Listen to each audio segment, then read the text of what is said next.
السلام علیکم۔ کیا کبھی ایسا ہوا کہ آپ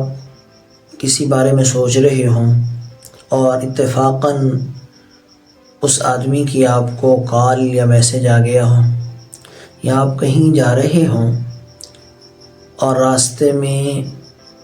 کوئی اور گاڑی آپ کی گاڑی کے نمبر کی طرح کی آ جائے، اس کا نمبر آپ کی گاڑی سے ملتا جلتا ہو، یا اسی طرح کا کوئی اور اتفاق آپ کے ساتھ ہو جائے، تو اسے ہم محض اتفاق سمجھتے ہیں کہ بس ہو گیا، اتفاق ہو گیا، دیکھ لیا۔ لیکن قاریوں اسے سنکرونسٹی کہتا ہے۔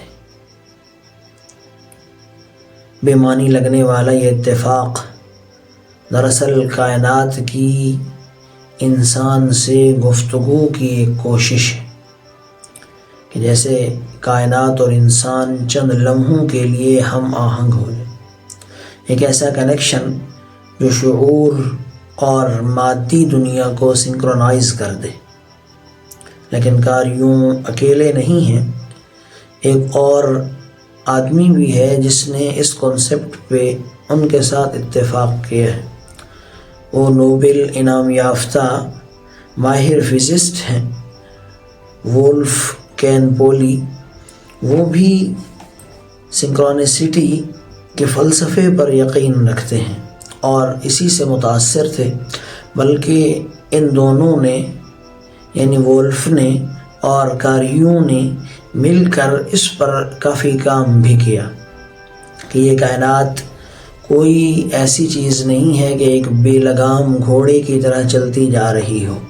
بلکہ اس کے پیچھے باقاعدہ ایک پیٹرن موجود ہے، ایک ترتیب ہے، ایک سوچ، ایک فکر اس کائنات کے پیچھے بیک گراؤنڈ پہ ہے جو اس کو چلا رہی ہے۔ ہمیں اگرچہ وہ نظر نہیں آتی یا ہماری آنکھیں اس کو دیکھنے سے قاصر ہیں، لیکن یہ اتفاقیہ یا بے مقصد نہیں ہے، یہ نظام ایسا نہیں ہے کہ جو اتفاق کے ساتھ چل رہا ہو۔ تو آئندہ جب آپ کبھی آپ کی زندگی میں کوئی ایسا لمحہ آئے، کوئی ایسا موڑ آئے کہ آپ کے ساتھ کوئی اتفاق ہو جائے، تو وہ یاد رکھیے گا اس وقت کہ یہ کائنات یا لارجر کانشیسنس کی